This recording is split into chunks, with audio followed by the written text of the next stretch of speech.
Happy birthday to me and happy birthday kay Julio. Kaya naman ngayong birth month namin, we're gifting ourselves with a dash cam para ma-capture natin on camera lahat ng mga rides namin together. Ito yung tinatawag na Astro Libra na dash cam and I'm so excited na install ito kay Julio dahil meron kaming birthday ride to Baler. Kaya naman just in time para ma-capture natin ang beautiful twisties ng Baler. Tara, pa-install na natin.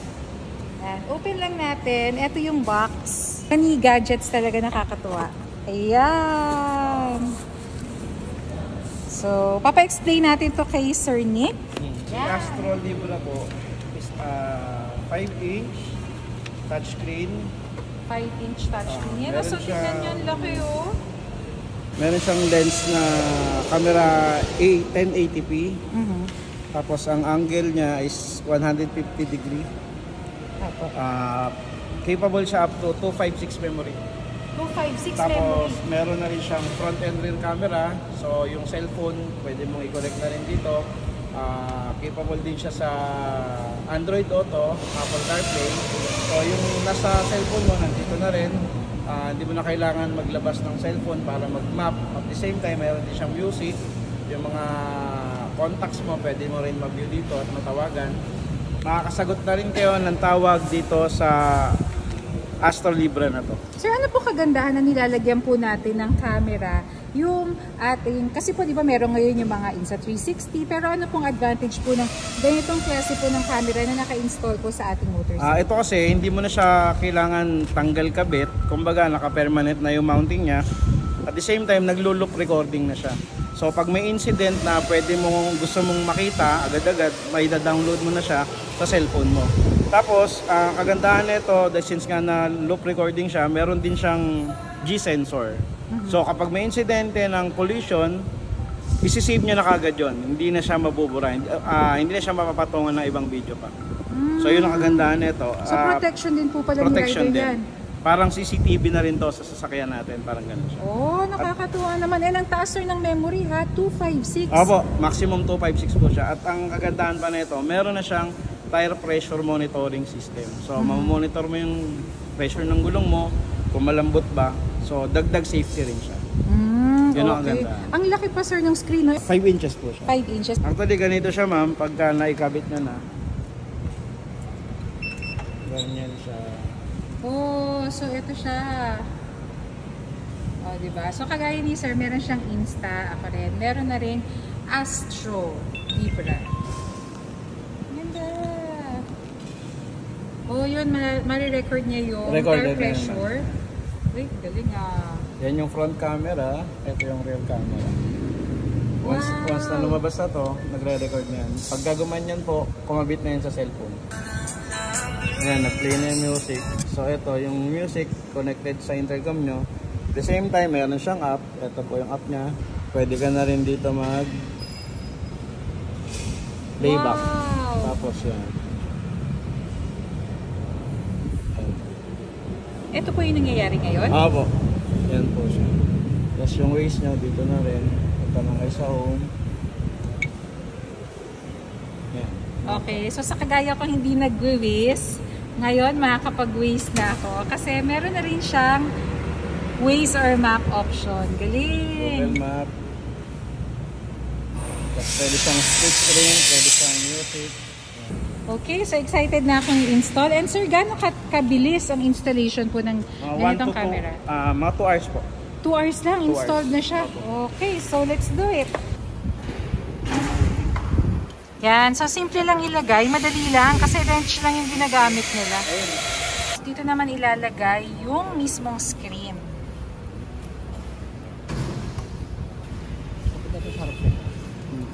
Wait lang siya.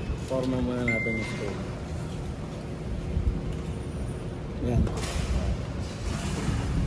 Yan, so ang dami nila nagtutulong-tulong dito kaya mabilis din. Ano sir ginagawa natin ngayon? Naglalagay tayo ng power para sa camera. Para magkaka-power siya. Sa baterya. Pagka naka-on yung battery, Sa accessories yung power natin, pinaka-power sa baterya. Yung pinaka-trigger niya sa accessories naman. Para mag-on siya. May kasama na siya sa package niya na screen protector. So, hindi mo na kailangan mag-order pa online. May kasama na para once na ma-install, pwede mo na agad magamit yung iyong camera. In less than 1 hour, nakabit na nila yung Astro Libra. And nakakatuwa kasi mare-record na natin ngayon lahat ng mga ganap sa kalsada. Kasama pa rin natin si Sir Bryce. Yan. Sila yung nagkabit, by the way, nung auto horn and pati yung aking J-pad na auxiliary lights. Sir, pwede natin pakita yung camera ngayon. Excited na makita yung camera. Yung front and back. So, titignan natin ngayon yung view ng ating front and back camera. Now, we're gonna exit muna sa CarPlay. Okay. So, ngayon, we can driving recorder. Oh, galing oh. This is the front monitor. Then we have the rear. Then we have front and within the rear. Oh, galing. From this, makikita nyo, naka-record na sa phone nyo yung mga videos. So here's the front view, then rear view. Meron siyang internal microphone, kaya meron tayo narinig na audio recording. Galing ah. So, in case na nagpa-park tayo or naka-standing tayo sa stoplight, tapos parang may incident nangyayari, recorded yung audio. Oh, okay ah. Super high-tech niya. Ayan, so ito yung recording namin earlier. Test recording yan. Automatic, na kung ano ni-record nyo, uploaded na agad dito sa inyong app. So, nice. Galing. Download lang. Download. It's a loop recording, so once na nag-zero, i-delete yung all this footage. So loop recording.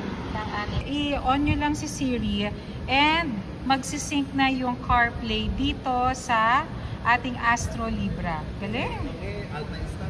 Galing! So nakita yung messages ko dito? Yes! Baka makita. Ay, ang dami ko palang hindi nasagot. No. Okay. Huli. Ngayon, Google Maps. Ngayon, pwede na natin i-encode dito na saan natin gusto. Kunyari, gusto natin pumunta sa Baler. Diyan, pwede na. Search. Saan natin itatype natin dun? Here. Para mag-activate yung location services. Baler. Baler! Ang galing oh! Tapos ang maganda nito, hindi mo na kailangan lagay yung phone mo. Yes. Pwedeng ito na siya. Mm-hmm. Oh, so very useful kasi kahit nasa pocket mo lang pala yung phone mo, pwede mo nang ma-access yung map dito. So hindi mo na kailangan yung mga complicated pa na mga locks na kailangan for the phone. Now, for the tire pressure, of course, iba-ibang bikes, iba-iba yung threshold ng bike, yung tire pressure natin. So we can set yung settings ng, so we can set the tire pressure na yung thresholds niya here. So we can change mag-alarm siya na, oh, medyo kulang na, you can change yung ilang PSI yung ano yun natin, yung thresholds. So nice. Our unit, the Astro Family Libra, is waterproof and vibration proof. Our supplier has tested it in Taiwan na nakalubog talaga sa tubig and nakakabit siya sa vibrating platform na inaalog talaga.